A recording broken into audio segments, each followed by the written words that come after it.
Salam dan bahagia Ibu dan Bapak Guru Hebat.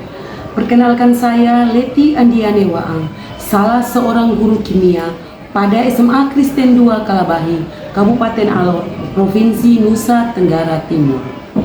Ibu dan Bapak Guru Hebat, ada sebuah kebiasaan di sekolah yang kerap dan sering terjadi, yakni pemberian hukuman pada anak-anak atas kesalahan yang diperbuat oleh anak-anak. Pembelajaran yang seharusnya terjadi dengan penuh kemitraan dan kemerdekaan anak-anak dalam belajar justru sama sekali tidak terlihat. Berikut akan ditampilkan sebuah video hasil wawancara saya bersama beberapa guru di SMA Kristen 2 Kalabahi terkait pemberian hukuman pada anak-anak. Selamat mengikuti. Apakah Bapak Ibu sering memberikan hukuman pada anak-anak? Ya, kami sering memberikan hukuman kepada anak-anak. Ya, saya sering memberikan hukuman kepada anak-anak. Hukuman seperti apa yang diberikan, kapan dan di mana? Dewer telinga, mencubit perut, atau membersihkan WC, membersihkan halaman sekolah. Nah, hukuman itu kami berikan ketika proses pembelajaran di dalam kelas maupun di luar kelas seperti di piket. Saya minta agar mereka juga mengikuti pelajaran saya itu kalau misalkan anak-anaknya ada sendiri, jadi anak-anak dibiarkan masuk. Sedangkan kalau dalam proses pembelajaran, jika anak-anak melakukan tindakan yang lain atau tidak mengerjakan tugas, kita sengaja meminta mereka untuk Saya pernah memukul tangan. Pernah juga kalau mereka terlambat, kalau waktu saya pikir mereka terlambat, saya sering suruh mereka untuk beli sampah atau bersihkan WC.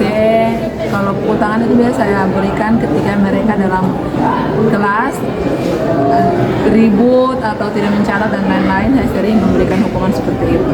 Perasaan anak-anak ketika diberikan hukuman? Mereka menjadi takut, hubungan mereka terhadap guru tidak terlalu dekat, artinya semakin renggang ketika kami memberikan hukuman.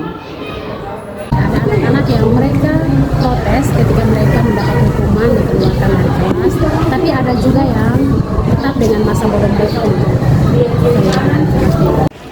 Ibu dan Bapak Guru Hebat, berdasarkan hasil wawancara antara saya bersama beberapa guru yang ada di SMA Kristen 2 Kalabahi, menggugah saya untuk bergerak, dan mengadakan sebuah perubahan demi kemerdekaan yang ada pada sekolah.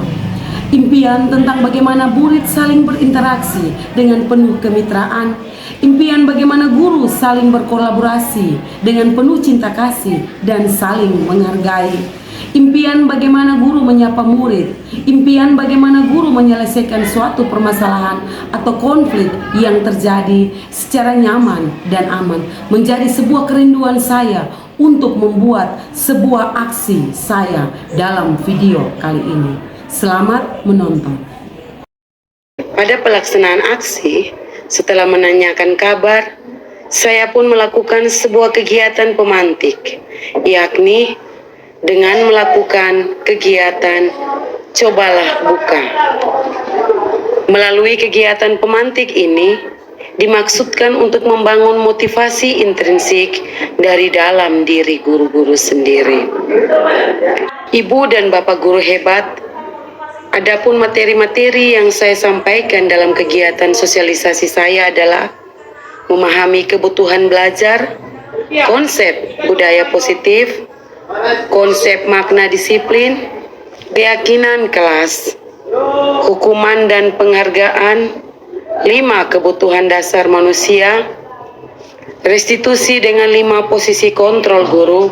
Maksud dari seluruhnya ini adalah untuk menerapkannya dalam ekosistem sekolah yang aman dan berpihak pada murid. Ibu dan Bapak Guru Hebat, peran kita sebagai pemimpin pembelajaran adalah menggerakkan dan memotivasi warga sekolah agar memiliki, meyakini, dan menerapkan visi atau nilai-nilai kebajikan yang disepakati sehingga tercipta budaya positif yang berpihak pada murid. Hukuman yang diberikan bisa berupa fisik atau psikis, dan akibatnya adalah murid atau anak-anak akan disakiti oleh perbuatan atau kata-kata. Mereka akan disakiti dengan hukuman digiatkan oleh pemerintah bahwa restitusi merupakan suatu cara menanamkan disiplin positif pada murid.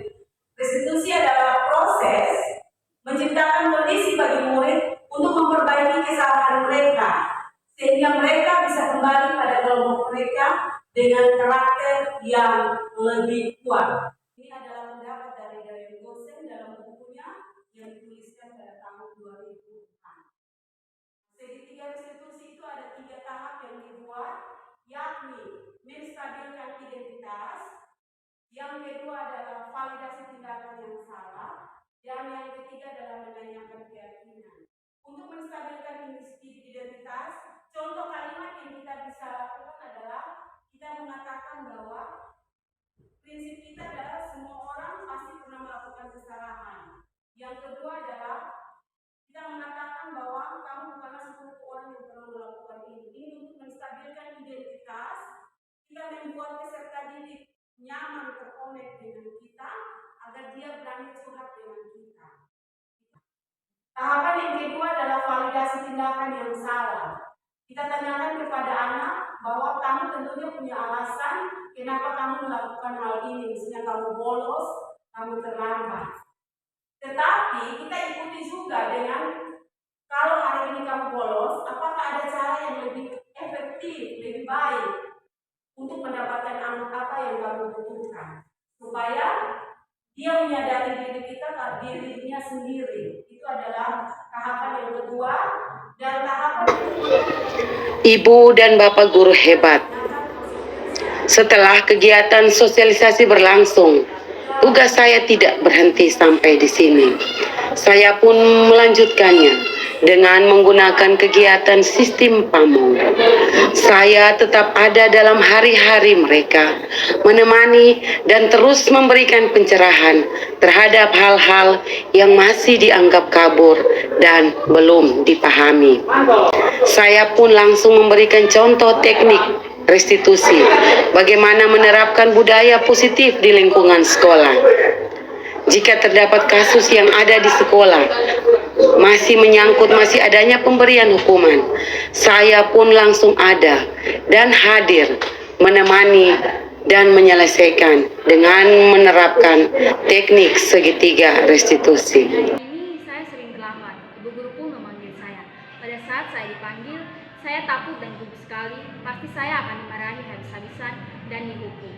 Namun, ketika saya bersama dengan ibu guru, saya tidak dimarahi, apalagi sampai dihukum. Ibu guru pun memberi penguatan kepada saya bahwa membuat kesalahan itu hal yang biasa. Ibu guru pun pernah berbuat salah. Ini membuat saya percaya dan mengakui dengan kesalahan saya. Dengan hal ini membuat saya mempunyai semangat, tidak berkecil hati, malu dan lebih percaya diri.